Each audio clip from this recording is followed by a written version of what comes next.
최악의 두 왕 므낫세와 아몬이라는 제목으로 같이 말씀을 나누겠습니다. 여호와 보시기에 정직하게 행했다고 평을 들었던 아버지 히스기야와는 달리 그의 아들 므낫세는 2절에 보면 악한 왕이었다라는 평가를 받습니다. 이스라엘 전체 역사를 보더라도 이 므낫세보다 악한 왕은 없었다라는 평가를 자주 듣는 왕이 므낫세입니다. 어떻게 보면 이렇게 믿음이 좋았던 히스기야에게서 이런 아들이 나왔을까라는 생각이 들 정도라는 거죠. 2절부터 9절까지의 내용은 므낫세가 행했던 악행들을 요약해 길게 서술을 하고 있습니다. 사실은 이것보다 더 많은 악행들이 너무 많아요. 근데 이제 굉장히 열왕기에서는 그것을 이제 축소해서 보여주는데요. 3절에 보면 아버지 히스기야가 헐었던 산당들을 그는 다시 세웁니다. 남유다 사람인데도 북이스라엘의 아합의 행위를 따라 바알과 아세라상을 세웠습니다. 다양한 우상을 세우는 게 취미인 것처럼 보입니다. 온갖 우상을 다 섬겼습니다. 아수르가 위에 있다고 했죠. 지금 북이스라엘을 멸망시키고 그 아수르의 신들도 섬겼고요. 옆에 이제 신흥국 바벨론의 신들도 섬겼습니다. 애굽의 신들도 섬겼고 안 섬긴 신이 없을 정도로 정말 우상의 백화점이라고 생각할 정도로 다양한 신들을 섬기고 그 신들의 그 신상들, 그 다음에 제단들, 그거를 하나님의 성전 그 뜰에다가 그 앞마당에다 다 세운 거예요. 그러니까 이제 멀리다가 뭐 세워놓고 그렇게 못된 짓 할 수도 있겠죠. 근데 정말 코앞에다 하나님의 코앞이라고 할 수 있는 성전에다가 그런 것들을 세운다는 것은 정말 있을 수가 없는 일인 것이죠. 1월 성신을 섬겼습니다. 해달별들 거기에 무슨 신통한 능력이 있는 것처럼 했다는 거죠. 4절 5절에 성전을 더럽혔습니다. 6절 말씀을 보면 아들을 우상에게 바치는 인신 제사를 드린 거예요. 자기 아들을 불타는 그 구덩이에다가 집어 던져서 이제 제사를 드렸죠. 점치고 사수를 행했습니다. 이것 또한 하나님이 기뻐하지 않는 거죠. 무당과 박수를 곁에 둬서 이 무당과 박수가 옆에 왕 옆에 있었고 뭐 하는 겁니까? 이제 나라의 중요한 정책들을 결정할 때 뭐 하는 거예요? 그래야 된다, 안 그래야 된다. 이 사람들이 점치고 그 사람들의 조언을 듣는 거예요. 예전에도 제가 말씀드렸지만 옛날에 우리나라도 그런 얘기들 정말 많이 들었어요. 집사님, 권사님들한테. 예전에는 회사들도 이렇게 사람들 면접 보면 어떻게 한다는 거예요? 면접관 중에 누가 있다는 거예요? 관상가들이나 무속인들이 옆에 있다는 거예요. 저 사람들이 우리 회사에 들어오면 득이 된다, 아니면 저 사람 들어오면 망한다. 이걸 관상을 봐준다는 거예요. 그러니까 실력으로 뽑는 게 아니라 옆에서 다 그런다는 거예요. 우리나라 굴지의 대기업들이 다 그런 식으로 사람을 뽑았다는 거예요. 그러니까 이제 저 사람은 안 된다. 그러니까 결국 누구 말을 듣는 거예요? 귀신 말을 듣는 거예요. 귀신 말을 듣는. 옆에다 무당과 박수들 하나님이 다 죽여서 없애라고 하는 이 신접한 자들의 말을 들었습니다. 그러니까 이 하나님이 싫어하는 거 한두 개 한 사람이 아니에요. 뭐 하나님이 싫어하다는 것을 어디 가서 수집을 해왔나 봐요. 쫙 모아갖고 하고 내가 이거 한번 다 해보겠다 내 일생에. 마치 이런 마음으로 하는 것처럼 보입니다. 7절에 아세라상을 성전에 두었다고 얘기하고 그곳은 하나님께서 자기 이름을 두시겠다고 말씀하시고 다른 것들은 두지 말라고 하신 그곳에다가 이방신을 신상을 세워놨다는 거죠. 여러분 이렇게 므낫세가 통치를 했는데요. 1절을 한번 다시 돌아가서 보겠습니다. 1절 말씀 우리 같이 한번 읽겠습니다. 시작. 므낫세가 왕이 될 때 나이가 12세라 예루살렘에서 55년간 다스리니라. 그의 어머니의 이름은 헵시바더라. 아멘. 몇 년간 통치했다고 합니까? 55년을 통치했다는 거예요. 그 유다 왕 전체를 통틀어 갖고요. 이 정도로 길게 통치한 왕이 없어요. 여러분 이렇게 왕이 치세가 길다는 건 뭐예요? 태평성대를 얘기합니다. 이게 참 아이러니컬한 거예요. 우상 섬기면 보통 어떻게 되면 혼쭐이 나야 되죠. 근데 하나님이요. 므낫세가 얼마나 악한 왕이었냐면 제가 하나님이 정말 이 사람 정말 안 되겠다 생각하면 어떻게 한다고 그랬습니까? 그 사람 치지를 않아요. 그 사람을 쳤다는 거는 그래도 하나님이 관심이 있는 거예요. 이 사람에게. 하나님이 정말로 이 사람 안 되겠다 싶으면 어떻게 한다고요? 냅둔다고요. 냅둔다는 거. 그냥 내버려. 네 마음대로 하고 싶은 대로 해봐. 그 냅두는 거예요. 제일 문제는 뭔지 아세요? 한참 죄 짓는데 잘 되는 거예요. 세상적으로. 므낫세 때가 정말 태평합니다. 태평성되고 므낫세가 아주 부국강병한 시대를 지냅니다. 이 북에 있는 이 아수르와도 굉장히 사이가 친해지고요. 그다음에 이제 동쪽의 신흥 세력으로 막 자라고 있던 바벨론과도 굉장히 사이가 좋아요. 그리고 남쪽에 있는 이 애국과도 굉장히 사이가 좋아집니다. 그래서 이 외교적으로나 정치적으로 아무 문제가 없어요. 게다가 나라가 잘 됩니다. 경제적으로 발전합니다. 근데 하나님은 그냥 보고 계시는 거예요. 이게 그렇잖아요. 우리가 뭔가 문제가 생겨요. 경제적으로 타격이 딱 생기고 자기가 병에 딱 들어요. 그럼 무슨 생각이 듭니까? 아, 내가 뭘 잘못했지? 하나님 앞에라도 나갈까? 이런 생각들을 해요. 근데 잘 돼요. 건강해요. 죄진면 죄진 만큼 더 사업이 잘 돼요. 경제적으로 풍요해요. 그럼 어때요?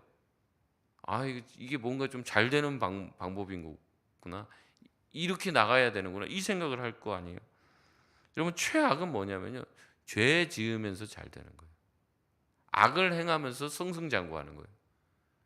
그러면 거기서 절대로 떠날 일이 없습니다. 왜냐하면 그게 형통한 길이고 평탄한 길이니까. 지금 므낫세가 그 모양이에요. 근데 므낫세가 그렇게 나가는데 나라가 잘 돼요. 그러니까 어떻게 합니까? 백성들도 다 그러고 있는 거예요. 지금 혼자만 지금 어둠에 빠져 있는 게 아니라 백성들까지 모조리 끌고 지금 어둠의 길로 가는 거예요. 여러분들 생각해 보십시오. 너무 형통하고 잘 돼요. 근데 끝이 낭떠러지예요. 그럼 그렇게 잘 되는 게 무슨 소용이 있습니까? 끝이 그렇게 떨어져서 다 죽는데 지금 그 길을 가고 있는 겁니다. 그럼에도 불구하고요, 자신이 틀린지를 전혀 알아차리지 못하는 겁니다. 우상 숭배를 할수록 잘 되고 건강하고 부국강병한 거예요. 주변 나라들과 사이가 아주 좋아졌습니다. 그들이 섬기는 우상을 섬기고 하나님도 겸하여 섬긴 것입니다. 예루살렘 성전에 감히 우상을 들여놓고 하나님과 이방 신상을 어떻게 하냐면 조화시키려고 했어요. 조화시키려고. 그러니까 하나님만 섬기고 뭐 우상만 섬기고 보통 이러잖아요. 근데 그게 아니라 하나님을 달래는 거예요. 이 우상들이랑도 좀 잘 지내보시라고 좀. 지금 뭐 하는 짓입니까? 이게 종교를 완전히 혼합을 시켜버리는 거예요. 다 똑같이 만들어버리고. 이런 므낫세의 행태는 어땠습니까? 9절 말씀입니다. 우리 같이 한번 읽겠습니다. 시작. 이 백성이 듣지 아니하였고 므낫세의 꾀임을 받고 악을 행한 것이 여호와께서 이스라엘 자손 앞에서 멸하신 여러 민족보다 더 심하였더라. 아멘. 므낫세는 역대 다른 이방 민족에서도 볼 수 없는 우상 숭배를 했다는 거예요. 정말 최악의 왕뿐만 아니라 최고의 정말 우상 숭배자였습니다. 여러분, 그러나 이스라엘의 왕, 이 남유다의 왕은 누구십니까? 하나님이시잖아요. 이스라엘의 왕이 독특한 건 뭐냐면 자기가 왕이 아니에요. 자기는 이제 신탁 통치를 받아서 대신해서 통치하는 사람입니다. 하나님이 이스라엘을 이끄기를 원하시는 대로 이끌어야 돼요. 그런 왕입니다. 그게 독특한 거예요. 그래서 늘 하나님께 물어야 되고 하나님께서 무엇을 원하시는지 하나님을 의식하는 왕이었어야만 합니다. 여러분, 목사도 마찬가지라고 했죠. 제가 담임 목사라고. 제가 담임 목사가 아닙니다. 제가 마음대로 하고 그러는 게 아니에요. 어떻게 해야 됩니까? 뭐 성도들 눈치 보면서 알아. 뭐 이런 것도 아니에요. 누구 눈치를 봐야 됩니까? 하나님 눈치를 봐야 되는 거죠. 주님이 뭘 기뻐하시는지. 왜냐하면 저도 마찬가지지만 예수님 대신에 목양하는 거예요. 예수님 대신. 예수님 대신. 예수님 뭘 원하실까? 그것을 묻는 거죠. 그래도 때로는 이제 성도님들이 싫어해도 주님이 기뻐하시는 거라면 해야죠. 제가 말씀드리잖아요. 뭐 전도 축제 하자, 전도 한번 하자 그러면 또 전도해야 되냐고 막 그런다 그러잖아요. 그러면 성도들이 싫어하니까 하지 말까요? 와, 성도들이 하기 싫다면 예배도 그냥 하지 말까요? 교회는요, 기본적으로 민주주의가 아니에요. 자꾸 교회를 민주화시키려고 하는 그런 시도들이 있는데 아닙니다. 우리는 철저히 하나님의 말씀, 그러니까 하나님 어떻게 보면 독재네 뭐 이렇게 생각할 수도 있지만 하나님이 제일 지혜로우시고 하나님이 제일 우리의 앞길을 잘 아시니까 말씀에 기반해서 교회는 나가는 거죠. 말씀에 어긋남이 없도록 해야 되는 거죠. 그래서 하나님의 통치를 받아야 됩니다. 예수님께 물어봐요. 이렇게 하는 것 주님 기뻐하시는 일입니까? 므낫세는 자기의 위치를 망각했습니다. 자기가 왕인 줄 알아요. 자기 멋대로 합니다. 죄의 길에 서 있었어요. 죄가 주는 달콤한 열매인 부와 건강에 취해 있습니다. 죄의 길에 서 있으니까 잘 된다는 거예요. 죄를 지면서 나쁜 일 생기면 죄 지을 사람이 있습니까? 없습니까? 없어요. 왜 뇌물을 받습니까? 뇌물을 받는 게 죄인지 모릅니까? 알아요. 그런데도 뇌물을 받는 이유는 뇌물을 받아서 자기가 부해지니까 죄를 짓는 거죠. 그러나 그 끝이 멸망이라면 부와 안녕이 도대체 무슨 소용이 있습니까? 죄를 지을수록 더욱 부해진다 한들 그것이 결국 나중에 다 빼앗기게 된다면 아무 쓸데가 없는 거죠. 하나님은 이런 므낫세를 그냥 두고 보십니다. 그러나 두고 보실 수만은 없죠. 그들도 사랑하시기에 하나님은 10절에 선지자들을 보내십니다. 이 선지자들이 가서 므낫세에게 얘기하는 거예요. 12절에 예루살렘과 유다에 재앙이 내릴 것이다.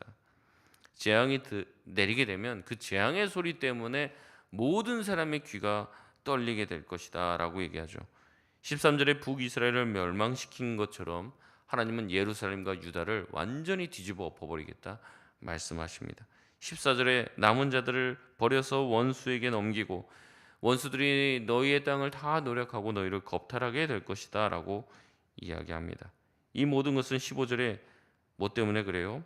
하나님 보시기에 악을 행하였기 때문에 그렇다라고 얘기합니다. 하나님의 이런 경고의 말씀을 들으면 므낫세는 어떻게 해야 될까요? 돌이키고 회개해야 되는 거죠. 하나님이 이렇게 말씀하시는 것은요, 항상 기회를 주려고 얘기하시는 거예요. 자꾸 우리가 너 그러지 말아라, 너 그러면 심판받는다 이런 얘기 듣기 싫어하는데 참 이거는 하나님이 우리에게 한 번 더 기회를 주는 겁니다. 회개하고 돌이키려고. 그냥 심판하려고 작정하셨으면 그냥 심판을 내리시면 그만이라니까요. 근데 심판하시겠다고 말씀하시는 것은 아직 거기까지 유예 기간이 있다는 거예요. 돌이키고 회개하라는 얘기죠. 그러니까 사실은 사랑의 말입니다. 그렇게 말하지만 듣습니까? 안 듣습니까? 듣지 않는 거예요. 므낫세는 이런 경고의 말씀을 듣고 어떻게 행동합니까? 16절 말씀입니다. 우리 16절 말씀 같이 읽겠습니다. 시작.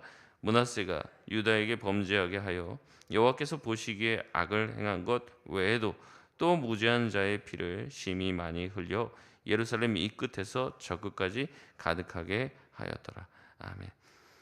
하나님의 경고의 말씀을 선지자를 통해 듣습니다. 그러면 회개를 해야 되는데 그렇지 않아요. 여호와 보시기에 악을 계속해서 행하고 그 외에 또 무엇을 행합니까? 16절에 보니까 이게 굉장히 짧게 기술이 되어 있는데 무죄한 자의 피를 심히 많이 흘려서 예루살렘 이 끝에서 저 끝까지 채웠다는 거예요. 그들의 피로. 얼마나 악한 일을 많이 한 왕인지 정말 많은 선지자들을 죽인 거예요. 므낫세는 자신을 향한 하나님의 경고를 전한 선지자들을 가차없이 죽입니다. 옆에 있는 무당, 그 박수들, 술사들, 그 사람들이 그런 선지자가 와서 얘기하면 뭐라고 하겠습니까? 저들이 지금 이제 그 사람들이 그렇게 얘기했다고 그래요. 그 무당과 박술 이제 많은 이제 성경의 구전들이 있잖아요. 구전들을 보면은 이 므낫세 옆에 누가 있었냐면 이 바알과 아세라를 섬기던 그리고 이제 그 엘리야와 850대 1로 이제 갈멜산에서 싸웠다가 이제 졌잖아요. 그래서 850명이 한꺼번에 다 죽었잖아요. 거기서 다 이제 구덩이에 묻혀가고 그들의 후손들이 지금 다 므낫세 옆에 있다는 거예요. 그 우상 숭배들의 자녀들이. 그 옆에 와서 하나님의 선지자들이 얘기하니까 그 선지자들을 잡아 죽여야 된다고. 그 선지자들이 얼마나 그 므낫세를 나쁘게 봤으면 저런 얘기를 하느냐. 그리고 이제 저 사람들이 지금 반역을 일으키려고 한다. 그래서 선지자들을 많이 죽였는데 그 중에 전승에 의하면 죽었던 사람 중에 하나가 이사야였다는 거죠. 이사야가 반역죄에 몰려갖고 이제 죽을 위기에 처하게 된 거예요. 도망가 갖고 이제 아내가 비어 있는 껍데기만 있는 이제 나무 안에 이제 자기가 몸을 숨겼는데 그걸 이제 발견하고 므낫세에게 가서 얘기합니다. 이사야가 거기 안에 숨었습니다. 이사야가 뭐예요? 이제 히스기야 왕 때부터 이제 잘 나라를 섬기고 하나님의 말씀을 전한 선지자잖아요. 이제 노령이 됐어요. 근데도 이제 아마 므낫세에게도 그러면 안 된다고 얘기를 많이 했겠죠. 이제 여기에 되게 반역죄를 씌워 갖고 빈 이제 나무 껍데기 안에 이제 숨어 있는데 거기 있다는 걸 듣고 므낫세가 가서 톱으로 나무를 반으로 썰어 갖고 오라. 그렇게 얘기했다는 거예요. 그래서 이제 므낫세가 이제 톱으로 몸이 반으로 잘려서 죽었다. 이제 그런 전승이 전해지고 있습니다. 얼마나 잔인하게 얼마나 많은 사람들을 죽였는지 몰라요. 므낫세로 인하여서 죽은 사람의 피가 예루살렘을 가득 채웠다고 얘기합니다. 므낫세도 결국 인간이죠. 수명이 다해 죽었습니다. 그러나 그는 어디에 장사됩니까? 18절 말씀에 보면 우사의 동산에 장사되었다고 얘기합니다. 보통 왕은요 다윗의 묘실에 장사가 돼요. 근데 므낫세는 거기 들어가지도 못합니다. 아들 아몬이 왕이 됐죠. 아몬은 2년간 나라를 다스렸습니다. 므낫세와 같이 하나님 보시기에 악을 행했기 때문에 그의 신복들이 23절에 그를 이제 암살을 합니다. 그러자 국민들은 24절에 아몬을 죽인 그 신복들을 죽이죠. 그리고 아들 요시아를 왕으로 삼았는데 요시아의 나이가 8살이었습니다. 아몬 역시 26절에 우사의 동산에 장사가 돼요. 므낫세와 아몬 둘 다 악한 왕이었고 이스라엘 최악의 왕이었습니다. 그래서 그들은 다윗의 묘실에 들어갈 기회를 박탈당합니다. 다윗의 자손으로 다윗의 묘실에 들어가지 못하는 왕은 이 둘밖에 없다는 거죠. 그들은 말씀 없이 살았고 자기 눈에 보이기 좋은 대로 행했습니다. 깊은 영적인 어둠에 빠졌고 백성들 또한 그곳으로 이끌었죠. 무지한 왕 하나 때문에 나라가 기웁니다. 백성들은 갑자기 낭떠러지의 심판의 자리에 이르게 되었다는 거죠. 그러나 예수님은 어떻게 하셨습니까? 어둠 가운데 빛으로 오셔서 우리를 빛으로 인도해 주셨죠. 우리에게도 동일한 사명을 주십니다. 우리가 세상에 무엇이라고 말씀하십니까? 빛이라고 말씀하시죠. 빛이 되라가 아닙니다. 이미 우리는 빛이고 소금이라고 말씀하십니다. 그러나 그 소금이 그 맛을 잃으면 안 된다고 말씀하시죠. 우리도 누군가를 빛으로 인도해야 된다는 겁니다.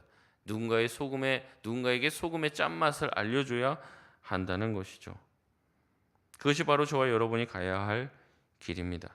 말씀을 맺겠습니다. 므낫세와 아몬의 모습처럼 죄 지으면서 형통한 인생이 가장 위험한 인생이라는 것을 깨달을 수 있길 바랍니다. 항상 내 삶을 주님 앞에서 돌아보고 늘 겸손히 예수 그리스도의 뒤를 쫓아 나아가는 저와 여러분 되시길 주의 이름으로 축복드립니다.